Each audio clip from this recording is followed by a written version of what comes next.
Good day, I'm Carrie-Ann Smith and this is your JIS News for Friday, August 7. Each of us has a duty to build the bright and prosperous Jamaica of which we dream. That was the consensus among the nation's leaders as Jamaica marked 53 years of independence yesterday. Governor General Sir Patrick Allen challenged Jamaicans to act on the issues of crime, corruption, road safety, and protection of the natural environment. Let us end the culture of silence and help bring perpetrators to justice. We must curtail the corruption which undermines our development and threatens social stability. We must use our roads wisely and prevent the carnage from continuing. Our pristine beaches, unique topography, exotic flora and fauna, and the very origin of the name Jamaica are at risk. Prime Minister Portia Simpson Miller agreed that every Jamaican had to contribute in some way to the national good and said her government was aware of its role in the process. We know that for some members of the Jamaican family, things are difficult. My government is aware of the challenges and is working diligently to improve the quality of life for all.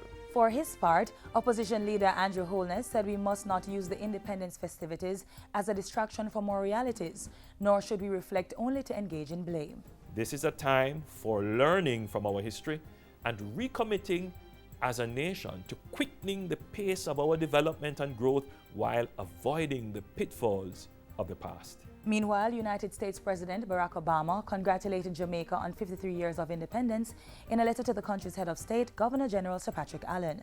The president referenced statements he made during his visit to the island, affirming the strong relations between Jamaica and the United States. He said the two countries continue to work closely on important issues such as citizen security, energy independence, and economic development. Similar sentiments were echoed by U.S. Secretary of State John Kerry in his letter congratulating Jamaica on its independence anniversary. He assured that the U.S. remained a steadfast partner and friend and said President Obama's visit to Jamaica generated great momentum in several areas of joint cooperation.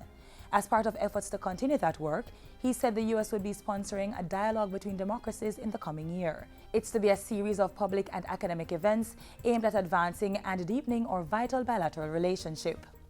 Government has launched Jamaica's first electronic procurement system to improve efficiency in the procurement and award of government contracts.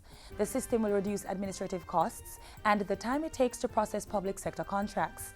Funded by the Inter-American Development Bank, the system will standardize procurement practices in line with international best practices and provide easy access to information. This has not just been done in isolation. This is what public sector transformation is about.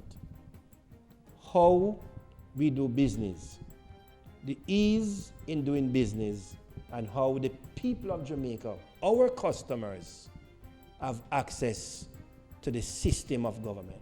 Minister Daly added that the new electronic procurement system would make Jamaica more competitive and improve transparency and accountability in government.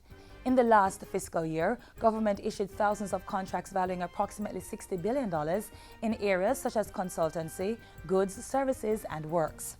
The National Water Commission's $1 billion artificial groundwater recharge system being built at Innswood in St. Catherine is on course for completion by November this year. The Water Minister gave an update on the project last Friday while touring the site with other stakeholders. Over 75% of the work has been completed. I'm singularly impressed with what I've seen this morning. It was well worthwhile. The artificial groundwater recharge project is a fantastic water and environmental project that seeks to secure and supply more than 5 million gallons of water per day for hundreds of thousands of Jamaicans, particularly in sections of St. Catherine and the wider Kingston metropolitan area. The project includes the development of a 36.3 million litre capacity raw water treatment facility and the installation of 2.1 kilometers of pipeline. The work is being done by engineering firm M&M Jamaica Limited with supervision from the Rural Water Supply Limited. It is being funded by the Inter-American Development Bank. And finally, Education Minister Reverend Ronald Thwaites has signaled that the nation's premier training agency, the Heart Trust NTA, should not reject students who do not have the basic grade 9 English and mathematics qualification. The minister was speaking last week Wednesday to youth in the Heart Trust NTA's unattached youth program. He was at the Homer Technical High School in Manchester. The way it used to be in the past was that if you didn't reach grade 9 certification, you really couldn't get into Heart. Yes? Tell you now that changed. Heart must reject nobody. Anybody who comes with a genuine intention to get a skill at heart must be taken in. And if you need the pre-technical time in order to get yourself up to speed, let us do that. Yes? Let us do that. The Heart Trust NTA Unattached Youth Program is currently in its pilot phase, operating in Northeast Manchester, Western St. Andrew, and the community of Seaview Gardens. And that's it for JIS News today. I'm Carrie Ann Smith. Thanks for watching.